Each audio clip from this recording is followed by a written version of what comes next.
and he was basically saying like you need to pick a job, you know, because the Air Force doesn't need you. Oh, oh, oh. What's going on, YouTube? It's your boy JT, man. I'm glad to be back, man. It is February 17th. Man, I know I'm not in my uniform today, man. It's the weekend. It's Saturday, you know what I'm saying? Really about to go out with my friends real quick, but I just wanted to make a quick video because I thought about it in my head. I was like, this is very important.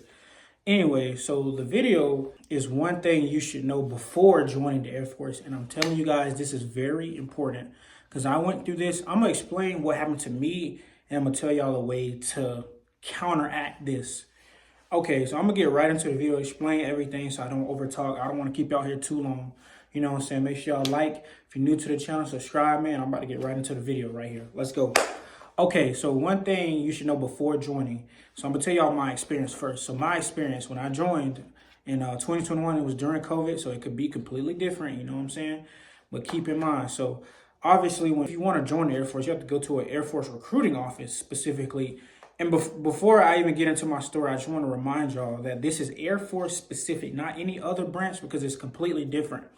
Anyway, so January, when did I go? No, it wasn't January. No, that's when I went to basic. Sorry. So probably after I graduated in 2020. So we had like a drive-through graduation, by the way. I would say summer of 2020. So summer of 2020.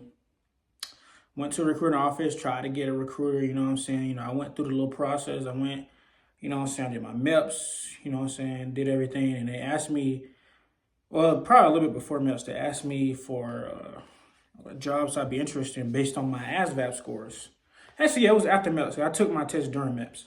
Okay, so then they asked me my jobs. You know, I picked like a top 8 to 10. You know what I'm saying? There was jobs that I didn't really want, but it didn't sound too bad. I wanted on my list. But obviously, I wanted the number one on your list. I'm sure everybody wants the number one on their list. And I think mine was like physical therapy, I think it was. Yeah, I think that's what it was. I had number one. And I think in the end, I think I got like number 4. But anyway, here it is. So recruiters will try to make you take any job so you can leave for basic because that's how they get paid. That's how they get to be a recruiter, by sending people to basic. It depends on their numbers. So keep that in mind, guys. They will try anything. They will try to lie. Please be careful about that with like jobs and everything. They will lie to you. So please be careful. They really want you to go from basic. So this is what happened to me, right? So I had an 8 to 10. I had a 8 to 10 list, I believe. And let me just tell you guys, like, I think after I went to MEPS, I took my test, you know what I'm saying? Probably, I would say like 2 weeks later, because I was in a DEP program, you know? So I was waiting in the DEP program, and I think like 2-3 weeks later, he called me, told me to come in the office. He said he had a job offer. And I think it was just like a basic, like open general. And open general is basically like you don't have a job until you first go to basic. Everybody knows their job before going to basic, but for open general people, they don't. So first he tried to get me to go open general, you know what I'm saying? He kept trying to, you know, go ahead and go to basic, da da da. Also, my family was too. Like all my family that watched the video, they know like my family was trying to get me because I didn't go to college. And it was like, oh, you might as well, you know, go ahead and take a job so you can hurry up and, you know what I'm saying, get out of here, you know, make a living for yourself. They was trying to push me, but you know what I'm saying? I didn't want that. You know, I didn't want an open general job that could be anything and I could hate my life because I signed a 6-year contract. And by the way, guys, you can only sign a 4-year or 6-year contract. I probably went over this before, but you know what I'm saying, 4-year, unless you have college, you can get like you can get rank incentive if you have college. But if you don't have any college, like if you sign a 6-year, after tech school, you graduate, you automatically have A1C. And 4-year, I think you have to do the right amounts of time. I do the right amounts of time in service, which I can go into for the ranking system. I can make a video on that. Anyway, let me get back on schedule. So they kept trying to get me to take open general for some reason, and I didn't want that. Like, so at first I'm telling him no, and then he was like, you know what? Okay. Boom. So, you know, I stayed in a DEP program. By the way, I was in a DEP program, guys, for like 8 months. Keep that in mind. I was in the DEP program for 8 months. So Maybe like a month went by, and I think I had another job. It was for mental health. I think it was mental health. And I think for mental health, you had to do an interview before it, like if you had to get accepted through an interview. And I was like, I'll do mental health, you know what I'm saying? So, I did my interview, and I don't think I did too well. Looking back at it now, I feel like I didn't do too well looking back at it. So I didn't get that job either. And then my recruiter's like, okay, so it's been like a couple months, still haven't left. I'm still in this DEP program, I'm still waiting. And then one day he just called me in, and he was basically saying like, you need to pick a job, because the Air Force doesn't need you. And he's right. The Air Force don't need you. Like, I'll be honest, they don't need you. You know what I'm saying? They can find somebody else. That part is true. I'm not going to lie to y'all. But keep in mind, keep your composure. Like, because you don't have to technically take the job. When he says, hey, I have this job for you, you will leave for basic in like, you can leave for basic in 3 days if you want, if you take this job. You don't have to take that job. Please don't take a job that you don't want. Please don't, because you will be miserable. And the one thing recruiters say is you can cross train, and that is the most lie that they could ever say, guys. When I say it's a lie, it's a lie. Look, you lying? Yeah. Let me tell you. So with cross training, so let's say you're like me, you want to sign a 6-year. So pretty much it's really hard to cross train unless you're in like your last year of your contract, which based on my scenario, fifth year, like your 5th year of your 6-year contract, you can try to cross train. And there's no guarantee that you do.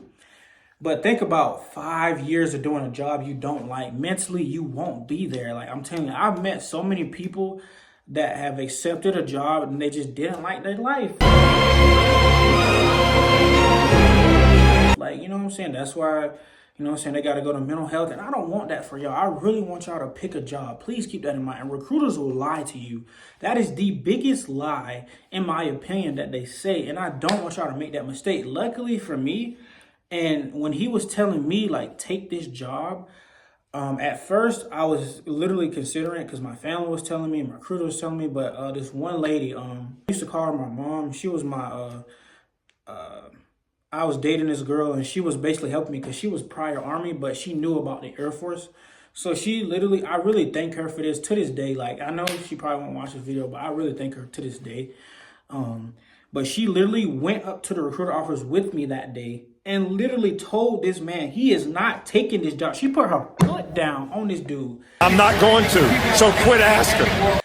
Telling him he's not taking this job. He's going to wait until he finds a job that he likes. Like, she put his foot down on him, and it was bad. Like, she was cursing him out. I can't say everything on here what she said, but, she put her foot down. So basically after that, like, he was being nicer to me, you know what I'm saying? He kept telling me, he was being more realistic. He was like, it's going to be really hard to get your number one because everybody wants that job, which I think I said physical therapy.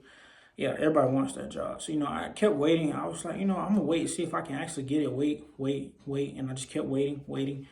You know what I'm saying? And then eventually, I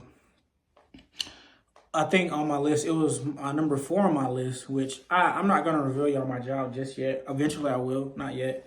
But it was number 4, and I got my job. I got the job that I wanted, and it was cool, right? Well, it wasn't I wanted, but it was on my list. And I contemplated it for a couple of days, and this time I told him yes. And I accepted it like in November, and once I accepted it, he was like, you know what? He was like, yeah, if you take this job, you'll go to base training in January of 2021. And I was like, yeah, I'll take it. Perfect. So I took it. But what I want to tell y'all is before y'all take a job, please be comfortable with knowing that job. Like, look it up on Google, look up the salary they make outside of the Air Force. Please do your research for all these jobs. If you know someone in that job that has done it, like, reach out to those people. Like, man, I'm telling you guys, like, they'll be 100% honest with you, like, how the job is on a day-to-day basis. Please keep in mind, I'm not going to bash any job and say it's bad or good or anything. Like, that was not my point. But please pick a job that you want, because don't get fooled by these recruiters, because they want you to take a job quickly as possible. They can meet their quota. That's all they want. So please keep that in mind, y'all, man. I'm telling you guys, because once you get to your duty station, you're doing this job, you're gonna be miserable, man. I've seen it. Like I've literally seen it. So please be careful. I promise you guys, please be careful. Man, I'm just so passionate about that because it happened to me, man. But that's basically it. If y'all have any more questions, concerns, like anything I missed that you guys want to know, please comment down below. And I really gotta go. So yeah, man. Oh, sorry. Yeah, man. So thank y'all for watching. It's your boy JT, and I'm out. Peace.